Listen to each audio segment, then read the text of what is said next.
5 জানুৱাৰী তাৰিখৰ দিনা মৰিয়নি বিধানসভা সমষ্টিত আমাৰ দলৰ কেন্দ্ৰীয় কমিটিৰ তথ্য আৰু প্ৰচাৰ সম্পাদক দেবাংগ সৌৰভ গগৈ মৰিয়নিৰ বিধায়ক ৰূপজ্যোতি কুৰ্মীৰ নিৰ্দেশত বিজেপিৰ কেইজনমান গুণ্ডাই প্ৰহাৰ কৰিছে, মাৰপিট কৰিছে। এওঁলোকে নিৰ্বাচনৰ কাৰণে সংঘাত আৰু সংঘৰ্ষ, মাৰপিট, গুণ্ডাগিৰি আৰম্ভ কৰি দিলে। দেবাংগ সৌৰভ গগৈ মৰিয়নি বিধানসভা সমষ্টিৰ এজন ভোটাৰেই নহয়, তেওঁ এজন উচ্চ শিক্ষিত IIM কলিকতাৰ পৰা পাছ আউট এজন অত্যন্ত মেধাৱী ছাত্ৰ, মেধাৱী যুৱক। তেওঁ আজি যিকোনো আমেৰিকা বা ইংলেণ্ডত বা কানাডাত যিকোনো এটা চাকৰি লৈ বছৰত কোটি টকাৰ কণ্টেক্টত নিজৰ জীৱিকা অৰ্জন কৰি থাকিব পাৰিলেহেঁতেন। কিন্তু দেশত দেখা যি ভয়ংকৰ ফেচিবাদ, সাম্প্ৰদায়িক ফেচিবাদ, তাক প্ৰতিৰোধ কৰাৰ মানসেৰে, তাৰ বিৰুদ্ধে যুঁজ দিয়াৰ মানসেৰে আমাৰ দেবাংগ সৌৰভ গগৈয়ে মৰিয়নি বিধানসভা সমষ্টিটোৰ ৰাইজক সংগঠিত কৰাৰ কামত লাগি আছে। অমিত শ্বাহৰ এটা প্ৰজেক্ট আহিছে যে ব্ৰহ্মপুত্ৰৰ পাৰত ডাঙৰ ডাঙৰ পুখুৰী খান্দি তাত পানী জমা কৰি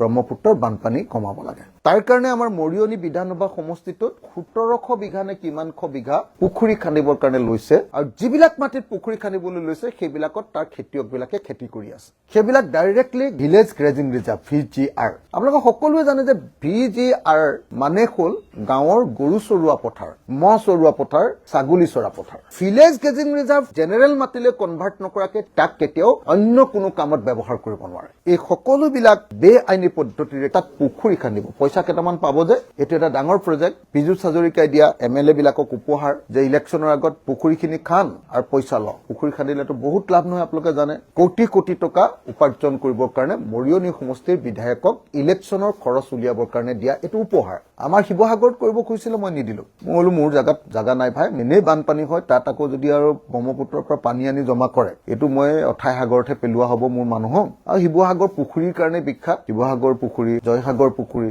শিৱসাগৰখন পুখুৰীৰ কাৰণে বিখ্যাত, তোমালোকৰ আৰু মোক হেৰিয়াৰ পুখুৰী নালাগে, অমিত শ্বাহৰ পুখুৰী নালাগে, মোৰ ৰজাৰ পুখুৰীকেইটা, স্বৰ্গদেৱৰ পুখুৰীকেইটা হলে হ'ব বুলি ক'লো। মই নিদিলো মোৰ এলেকাত। মৰিয়নিত লৈছে আৰু লৈ 1700 বিঘা মাটিত পুখুৰী খান্দি ব্ৰহ্মপুত্ৰৰ পানী জমা কৰি বানপানী নিয়ন্ত্ৰণ কৰাৰ অভিনৱ প্ৰচেষ্টাৰে তেওঁলোকে এতিয়া তাৰ খেতিয়কবিলাকৰ মাটিবিলাক কাঢ়ি ল'ব খুজিছে। তাৰ খেতিয়কবিলাকে প্ৰতিবাদ কৰিছে, আৰু সেইদিনা ৰূপজ্যোতি কুৰ্মী যাওঁতে দেবাংগ সৌৰভ গগৈও সেই মিটিংখনত আছিলে। দেবাংগই বুজি নাপালে সিহঁতি কেনেকে ট্ৰেপ কৰে, গতিকে আকৌ এখন বেলেগ ঠাইত মিটিং পাতি ট্ৰেপ কৰি সেই মিটিংখনলৈ MLA আহিব বুলি কৈ ইহঁতকো মাতি লৈ গ'ল, মাতি লৈ গৈ কালি মাৰপিট কৰিলে। এইটো এটেম্প টু মাৰ্ডাৰ, হত্যাৰ কাৰণে চেষ্টা কৰিছিলে, আৰু সেইটো মৰিয়নি সমষ্টিৰ বিধায়ক ৰূপজ্যোতি কুৰ্মীৰ নিৰ্দেশত হৈছে। ৰূপজ্যোতি কুৰ্মীয়ে আমাৰ একদম থলুৱা খিলঞ্জীয়া আহোম নেতা এজনৰ ওপৰত কালি হাত উঠাইছে। খিলঞ্জীয়া অসমীয়াৰ ওপৰত কালি ৰূপজ্যোতি কুৰ্মীয়ে এনেকে হাত উঠাইছে তেওঁৰ মানসে। গতিকে মই ৰূপজ্যোতি কুৰ্মী আৰু তেওঁৰ গুণ্ডা বাহিনীক এটেম্প টু মাৰ্ডাৰ ছেকশ্যনত,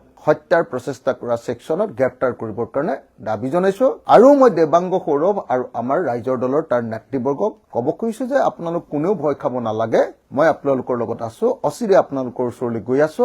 ৰূপজ্যোতি কুৰ্মীক আমাৰ মৰিয়নি বিধানসভা সমষ্টিৰ খিলঞ্জীয়া ভোটাৰ ৰাইজে এইবাৰ হৰুৱাব, সেইটোও মই ঘোষণা কৰি দিছো আপোনালোকক। এয়া অসমীয়া মানুহৰ সংকল্প।